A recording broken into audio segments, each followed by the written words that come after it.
Integración al Bicentenario, tercera edición. Construyamos un país mejor.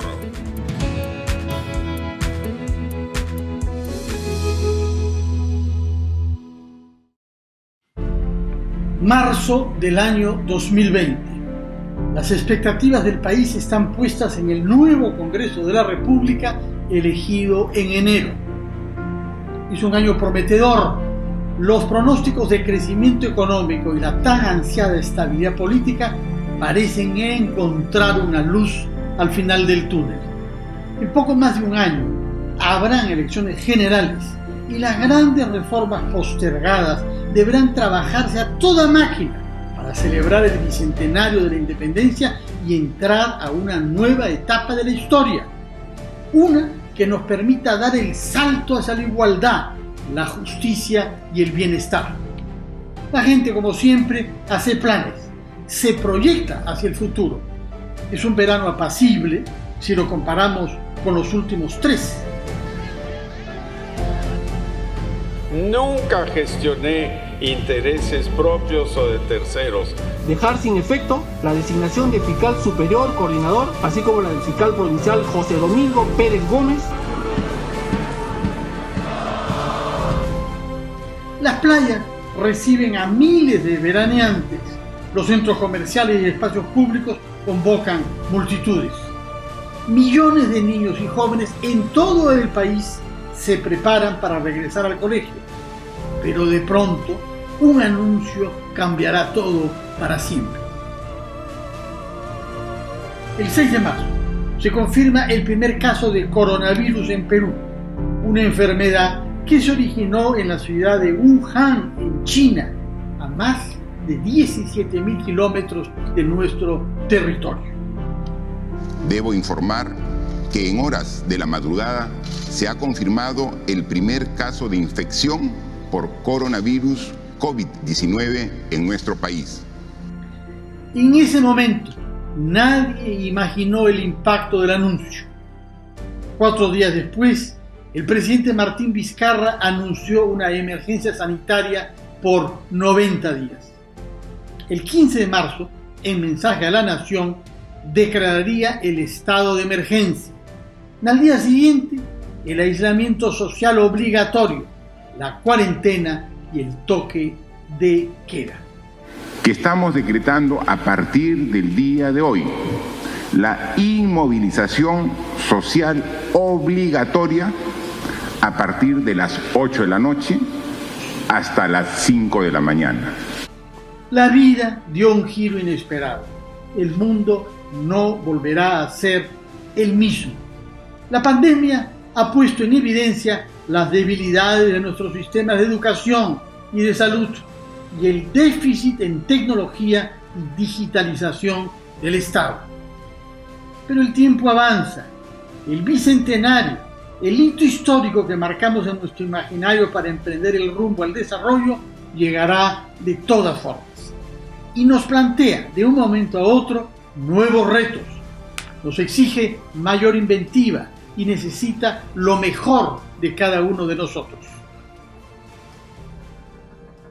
El sistema educativo peruano enfrenta hoy su examen más exigente: impartir educación a distancia a todos los estudiantes de inicial, primaria, secundaria y educación superior de nuestro país. Lo hace con un repertorio de problemas y deficiencias que se arrastran desde los orígenes de nuestra república. Hagamos una breve revisión. La educación ha estado en la agenda de la nación desde su fundación en 1821.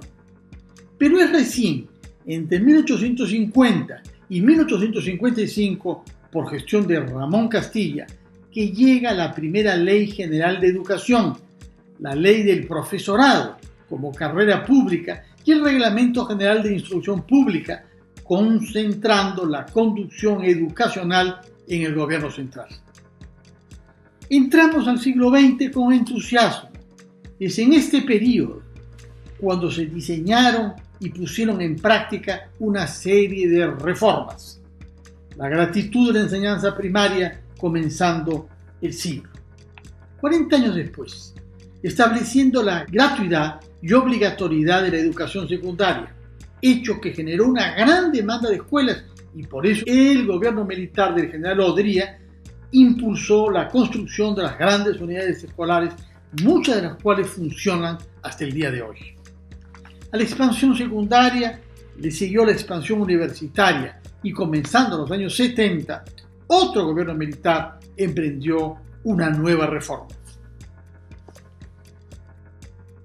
Han habido algunos momentos de cambio muy importantes, ¿no? El primero en los últimos 120 años probablemente sea la legislación de 1905, que es la que establece el sistema educativo tal y como lo conocemos. Una segunda se da con las transformaciones que vive el país a lo largo de los años 50-60. Un tercer momento de cambio importante es la reforma educativa del 1970, que es así, obedece a un planteamiento integral, a una mirada muy grande del tema educativo. Hay un esfuerzo entre el 93 y 95 de sentar algunas bases, renovar nuestro sistema. En detalle, quisiera sin embargo sugerir dos grandes torrentes o matrices de pensamiento que han marcado mucho el debate educativo nacional e internacional en los últimos 40-50 años. Por un lado, hay una visión de la educación que entiende a la educación como consustancial al desarrollo del potencial del humano, y por lo tanto la educación es fundamentalmente un derecho. Una segunda corriente de pensamiento es más bien instrumental. Por ejemplo, la educación habilita a las personas a tener determinadas capacidades que le permiten tener un mejor trabajo, ser más productivas, generar un mayor ingreso para ellas y sus familias. Entonces no es solo que haya visiones, sino que esas visiones tienen consecuencias sobre la manera como organizamos las cosas y hacia dónde queremos dirigir la experiencia educativa de las personas. Un elemento bien importante que limita la posibilidad de que tengamos un sistema innovador es que el sistema que tenemos desde 1905 es fundamentalmente un sistema centralista.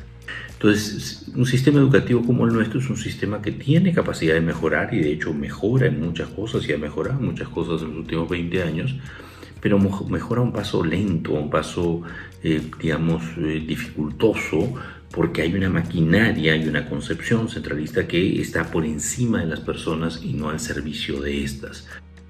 Entramos a la década del 80 y vuelve la democracia, pero con su regreso empiezan otros problemas.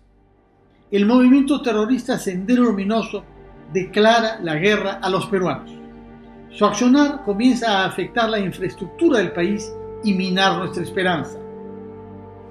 Una combinación de políticas económicas desacertadas y la acción terrorista nos llevan a una de las peores crisis de la historia a finales de los años 80.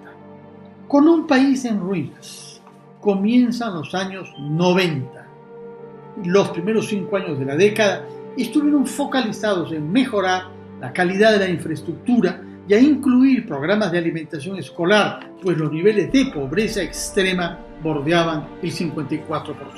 Y el país se recompone a lo largo de la década del 90. Uno puede discutir si esa recomposición es la más deseable o no, pero lo cierto es que se recompone en esos años, y eso establece como lineamientos y cosas que han tenido mucha vigencia desde entonces en distintos ámbitos, incluyendo el educativo. En el año 96-97 se inicia la distribución gratuita de libros y cuadernos de trabajo a los estudiantes de las escuelas públicas, cosa que debió hacerse desde el año 64, porque tenemos desde el año 64 una ley que decía que eso había que hacerlo, y eso seguramente ha tenido un impacto muy positivo sobre la vida escolar y sobre las trayectorias educativas de las personas. Y lo que no se vio en los 90, lo que no se planteó en los 90, lo que se planteó mal en los 90 también se ha sostenido. La formación inicial docente está totalmente abandonada por décadas en el Perú. El sistema educativo es un sistema que supuestamente tiene como propósito crear igualdad de oportunidades, contribuir a una sociedad más justa, y nuestro sistema educativo lo que hace es reproducir desigualdades. Las escuelas son espacios de construcción de diversos aprendizajes, y para eso deben ser espacios de encuentro de la diversidad de las personas, y nuestras escuelas son profundamente segregadas, lo cual afecta no solo los aprendizajes en general, sino en particular los aprendizajes vinculados a la construcción de ciudadanía. Llegamos al siglo XXI, recuperando la democracia nuevamente. Con el nuevo siglo llegó también la bonanza económica. En oposición a varias generaciones que crecieron de la mano con la palabra crisis, se abrió paso una nueva que le hizo con la palabra crecer. En los últimos 12 años se lograron algunos avances. La institucionalidad del país se había visto quebrada y hasta hoy el proceso de recuperación continúa. Todos estos hechos, ajenos al tema educativo, han incidido de manera directa sobre él. Crisis económica, guerra interna, crisis institucional y crecimiento desordenado. Integración al Bicentenario, tercera edición, es organizado por RPP con el apoyo de Movistar y en alianza técnica con la Unión Europea.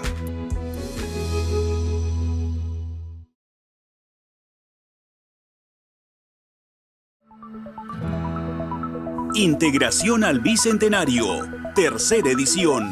Construyamos un país mejor.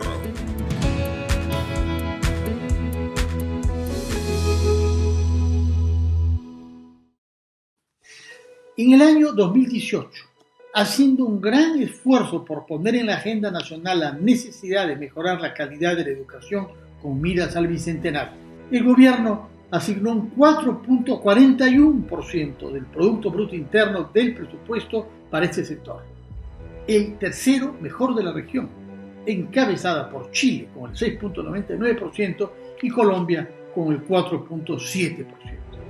Era público que había un largo y empinado camino por recorrer para mejorar la calidad de la educación y de pronto la vida del planeta da un giro inesperado. La pandemia obligó al gobierno a cerrar los colegios hasta nuevo aviso e implementar de la noche a la mañana un programa de educación a distancia. ¿Seremos capaces de convertir este problema en oportunidad?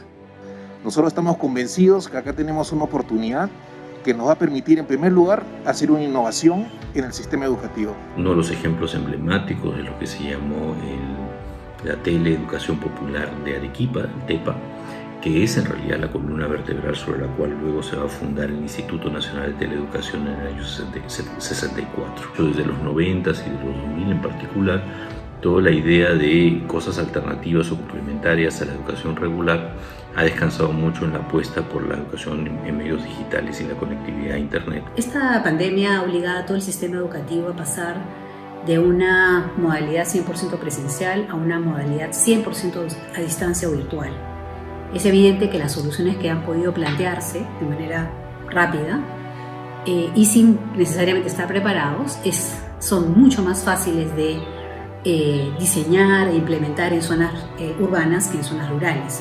Y es que en realidad esto ha puesto en evidencia algo que es muy importante y que urge solucionar en nuestro país, que es el de la brecha digital. El no contar con acceso a Internet, a dispositivos digitales, a banda ancha en nuestro país, ha hecho que no podamos llevar soluciones mucho más modernas y mucho más avanzadas a las zonas más alejadas de nuestro país. En varios medios, no solo la basada en Internet, que tiene ciertas virtudes particulares, sino también la otra, la televisión, la radio, la telefonía móvil, que no solo tienen mayor penetración. La televisión llega a los hogares, no llega solamente a las personas individuales, y trabajar con los hogares es fundamental para el desarrollo de las personas. Muchos maestros están teniendo enormes dificultades para poder preparar sus cursos y dictar sus clases a través de las diferentes plataformas, y la capacitación que se puede estar dando ahora llega definitivamente un poco tarde. Yo esperaría que de esta experiencia tan dura tengamos una plana docente que haya adquirido capacidades digitales, un poco la fuerza, pero las haya podido adquirir, y que luego darles toda la capacitación necesaria para que puedan potenciar esas habilidades. Porque definitivamente en el nuevo normal de la educación no hay vuelta atrás al sistema tradicional. La educación a distancia, la educación online está aquí para quedarse. Y sobre el rol de los padres de familia yo solamente quisiera decir dos cosas, ¿no? Una primera tiene que ver con que los padres de familia somos padres de familia, no somos docentes, y que podría eventualmente crear más confusión y frustración con los estudiantes. La responsabilidad de los padres no es hacerla de docentes, la responsabilidad de los padres es que sus hogares sean espacios mejores para el desarrollo de todos y cada uno de los que viven en él. Este inicio sin precedentes del año escolar no ha sido exclusividad del Perú. Chile, Colombia y Ecuador tienen su sistema aprendiendo en línea. Según el exministro Jaime Saavedra, 171 países a nivel global han cerrado sus sistemas educativos y 1.600 millones de estudiantes están fuera del aula. Pero, ¿cómo se ha implementado en medio de la crisis sanitaria el aislamiento obligatorio y el cierre de escuelas en el sistema aprendiendo en casa? Sobre todo, si el concepto de educación a distancia desde el año 2000 está asociado a Internet. Cuando se da el estado de emergencia, nosotros como Ministerio de Educación nos propusimos buscar la forma de garantizar la continuidad del servicio educativo. En ese contexto nos propusimos diseñar una plataforma multicanal que tenga tanto salida a través del internet, de la televisión como de la radio, con una orientación pedagógica vinculada al currículo, que por el momento está cumpliendo su cometido y estamos buscando entrar a una siguiente fase que nos permita tener más cobertura, seguir creciendo en términos de los contenidos pedagógicos y sobre todo estar muy atentos a la brecha digital, porque somos conscientes que hay lugares a los cuales todavía no llega ni la televisión, ni la radio, ni el internet, ¿no? Es un bien abierto, digamos, a toda la población y en ese sentido también a los colegios privados y los estudiantes de colegios privados que busquen tener otras herramientas adicionales a las que ya tienen. La propuesta pedagógica del Ministerio de Educación es una propuesta con un enfoque de equidad, un enfoque de inclusión, y en ese sentido estamos ofreciendo contenidos que, por ejemplo, tienen lenguaje de señas, contenidos también elaborados en lenguas originarias. Tenemos aproximadamente 40 radios regionales que están emitiendo los contenidos en lenguas originarias. Hemos traducido los contenidos también a un poco menos de 10 lenguas originarias. Estamos mejorando, estamos cada vez incorporando más recursos al sector, pero hay todavía desafíos enormes, ¿no? La infraestructura, para empezar, ¿no? Es una necesidad muy grande, ¿no? Que no se va a agotar en los planes, digamos, de mantenimiento, de seguridad, de acceso a agua que estamos pensando, ¿no? Hay todavía que seguir, digamos, incorporando más recursos para poder cerrar de manera consistente y de una vez por todas la brecha en infraestructura, ¿no? También estamos en un proceso importante de atención de las mejoras de las condiciones laborales de los docentes. En los últimos años ha habido un incremento sustantivo de sus salarios.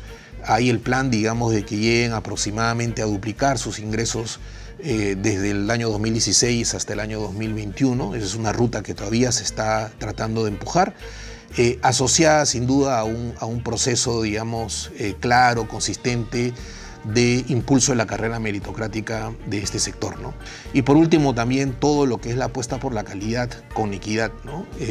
Eso sin duda va a ser un esfuerzo importante por el lado de recursos, un esfuerzo importante por el lado de la regulación, además, digamos, de estar atendiendo a la emergencia que también nos ha planteado nuevos desafíos, pero también nuevas oportunidades, ¿no? Toda esta estrategia de digitalización del servicio educativo es algo que, como hemos dicho varias veces, ha venido para quedarse.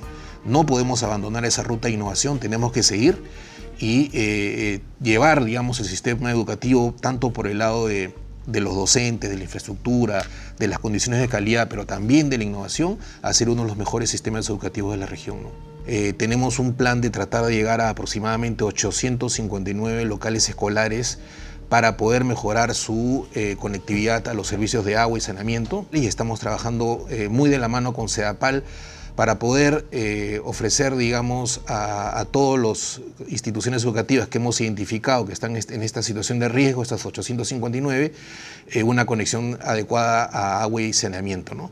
Pero en el largo plazo tenemos un plan que estamos diseñando, estamos concretando, es un plan que es el llamado Plan Bicentenario, para poder construir y mejorar la atención de aproximadamente 140.000 estudiantes a nivel nacional en aproximadamente 125 locales que estaríamos construyendo para poder tener una mejor infraestructura para esos estudiantes. Pero sabemos que este es un plan que no se va a agotar en 1 o 2 años, sino tenemos que hacer un plan de largo plazo porque las brechas son enormes en infraestructura, ¿no? Esta situación, que parecía una coyuntura, un episodio pasajero, se ha transformado en un nuevo estado que nos acompañará por un tiempo. Pero volverá el día en que los chicos regresarán a las aulas y aún hay muchas tareas pendientes y brechas por cerrar. Integración al Bicentenario, tercera edición, es organizado por RPP con el apoyo de Movistar y en alianza técnica con la Unión Europea.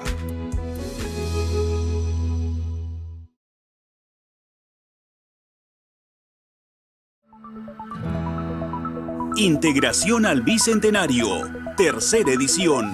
Construyamos un país mejor.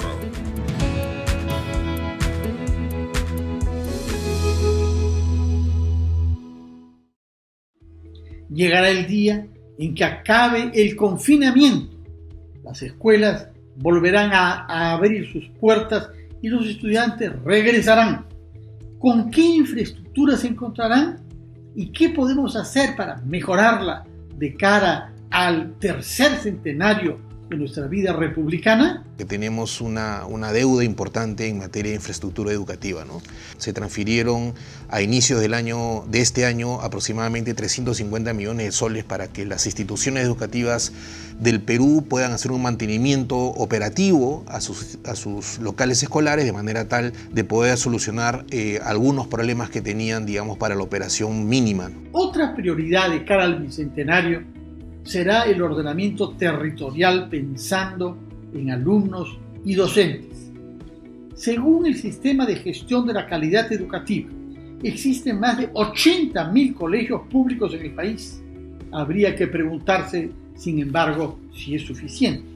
Estos servicios alcanzan, en principio alcanzan, los chicos llegan a los servicios, si las personas desertan sin terminar la secundaria por otras razones, no es porque no haya, pero al mismo tiempo la falta de planificación territorial provoca problemas. El número grueso parece que estamos bien, pero hay, por ejemplo, en las zonas de expansión urbana donde empezamos a tener problemas, porque como no se reservaron los espacios y los procesos para construcción de locales escolares demoran, son zonas en las cuales a veces no hay servicio y entonces las personas terminan aglomerándose. Lo que digo es que una reorganización y una planificación territorial que no tenemos, como tampoco tenemos planificación estratégica hace ya más de una década, son importantísimas para el desarrollo y la mejora del sistema. En el Perú existen 7.8 millones de estudiantes en educación básica regular, inicial, primaria o secundaria. 5.8 millones se encuentran matriculados en colegios públicos y 2 millones en colegios privados. Los análisis muestran que los estudiantes de escuelas privadas ubicadas en distritos con alta concentración de pobreza tienen resultados iguales o a veces peores que los estudiantes de escuelas de gestión pública de los mismos lugares.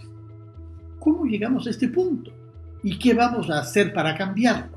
La inversión privada en la educación ha permitido un mayor acceso en todos los niveles, desde el nivel básico, el nivel técnico y el nivel de educación superior. Ha permitido que se creen muchas instituciones privadas con estándares muy altos de calidad, que han introducido innovaciones en los modelos educativos, frente al desafío de un año escolar totalmente a distancia o virtual. En un sector tan sensible como este, el Estado tiene un rol de asegurar que la calidad de la enseñanza, ya sea pública o privada, sea del mayor nivel posible. Y por lo tanto, todo el esquema regulatorio que elimine del sistema aquellas instituciones educativas que no están alcanzando los estándares mínimos de calidad son absolutamente necesarios. El ciclo que cierra la formación profesional y humana del joven adulto es la universidad, espacio que nosotros elegimos para hacer de nuestra vocación una forma de vida. En 1997 se promulgó el decreto legislativo 882 que abrió las puertas a la educación privada con fines de lucro. De 49 universidades privadas que había en ese momento, en el 2018 pasaron a ser 147 a nivel nacional, muchas de dudosa calidad. La formación profesional y competitiva de los jóvenes en la universidad es fundamental para el desarrollo de nuestro país. La relación de la academia con la actividad productiva, con la industria, es la clave del desarrollo de muchos países del primer mundo. ¿Qué estamos haciendo para ofrecer a nuestros jóvenes y al futuro del país una educación superior de calidad? Nuestro país ha terminado un proceso de licenciamiento que ha derivado en una reducción del número de universidades porque hay universidades que no ofrecían las condiciones básicas de calidad. La otra es un asunto más de la emergencia. SUNEDU tiene ahorita una responsabilidad enorme en la supervisión de la forma como las universidades están asumiendo la tarea educativa en este periodo de emergencia. Yo creo que este año va a ser un año de enormes aprendizajes para el sector de educación superior. Vamos a descubrir muchísimas cosas muy interesantes, como por ejemplo que efectivamente hay un gran número de cursos, no necesariamente todos, que pueden ofrecerse ya sea parcial o totalmente online, con una excelente calidad e incluso con logros de aprendizaje mejores que los modelos presenciales. Descubriremos que hay cursos que han sido desarrollados por excelentes universidades alrededor del mundo y que pueden ser puestos a disposición de los alumnos universitarios del sector superior, de educación superior, para que puedan ser sujetos de autoaprendizaje y puedan ser homologados en nuestras universidades locales. El tercer siglo de vida independiente exige superar muchos obstáculos en materia educativa. Algunos estaban identificados y se venían trabajando, pero el COVID-19, que estará con nosotros para el año de la celebración, ha cambiado la geografía de nuestras vidas y todas las actividades. Algunos piensan que se abren oportunidades. La educación a distancia se puede consolidar como una alternativa. El déficit de infraestructura podría ser mapeado para implementar las mejoras que profesores y alumnos requieren. El compromiso de los padres en la educación de los hijos, sobre todo los que recién comienzan, puede ayudar a cimentar valores. El camino al tercer siglo de vida republicana está lleno de oportunidades si las sabemos ver y aprovechar. Integración al Bicentenario, tercera edición, es organizado por RPP con el apoyo de Movistar y en alianza técnica con la Unión Europea.